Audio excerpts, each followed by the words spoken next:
All right, Peter. We've removed the cover, your tube access cover. We've removed the 4 screws that are located here. There's one in each corner down inside your changer compartment. Remove those 4 screws. Before you remove the chassis, check and make sure that this button isn't working.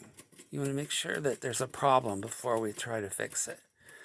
Okay, so you heard it click. I'm going to go over here and turn it off.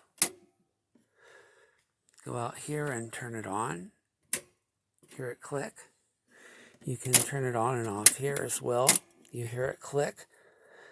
From what I understand and what you mentioned is that it doesn't click. It's not making any sound at all. So that's why we're going to take it apart and examine the switch. All right, so next step is you want to grab it by the spindle and you want to lift it, kind of get it tilted and lift it up and set it on its side, thus.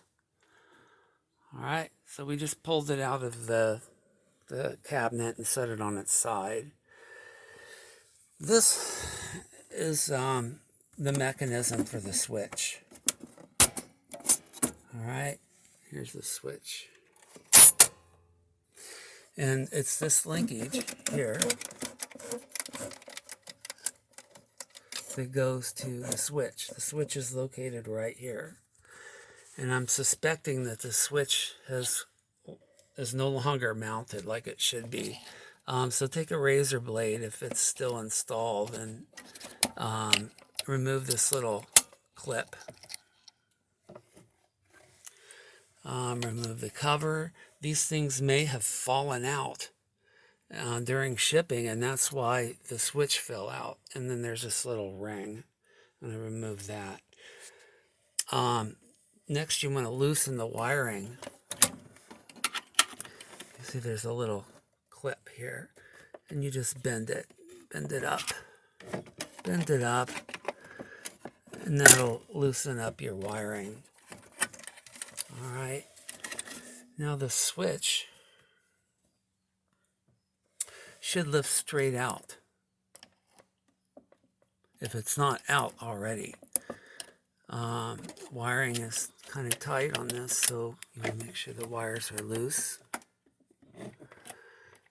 Careful not to break any wires. And just lift up on that switch.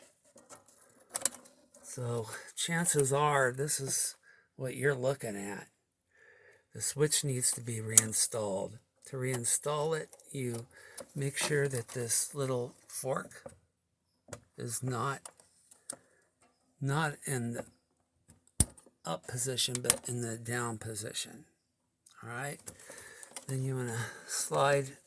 There's 3 little prongs on the bottom of the switch. There's 1, 2, and another one back there.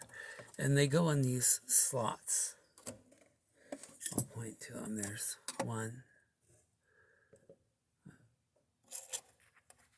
2, 3 slots. So that's the alignment. You just get that switch and you stick it back in its little cavity here. It's kind of hard to do with one hand while I'm holding the camera, but let's do the best we can. There we go. There we go. All right, so you see how that's installed? And this little fork here, we want to make sure is positioned with this little lever in between the fork. All right, so your switch is reinstalled right now. That's how easy it is. Pull your wires a little taut. You can push push down on these little hold downs. There you go, and that'll hold the wiring in place. If you look around in the bottom of your record player, you're going to find these parts because they were in there when I shipped it. So first thing you want to do is put this little ring in. There's a little groove in it for the wire. So you put that in so that the wire is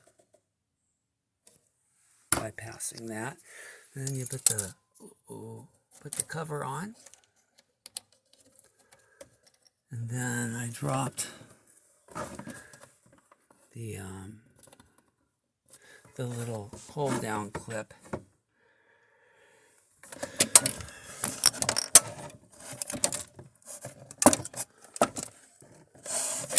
There it is. Alright, so there's the hold down clip.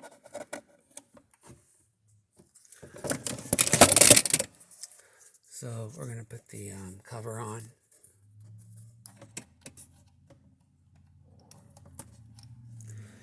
Then the hold down clip.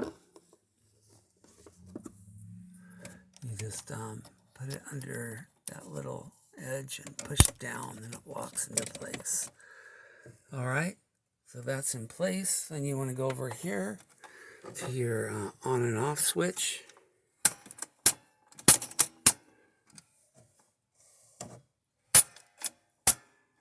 Make sure it's working. That click sound, the clicking sound is coming from your switch. Alright, then you put everything back together again. When you put it back together, make sure that this little lucite, this clear plastic, this is in place through the hole and coming out through the front. And that is going to pass through this little hole on the front. I think yours is a little different. You have a bar that goes from here across here, and the hole's in the bar. But just make sure that when you slide this in, again, I'm grabbing it by the spindle. That's the most stable part of this. And just work it into place. All right. All right, that's how you do it. All right, let me know what happens.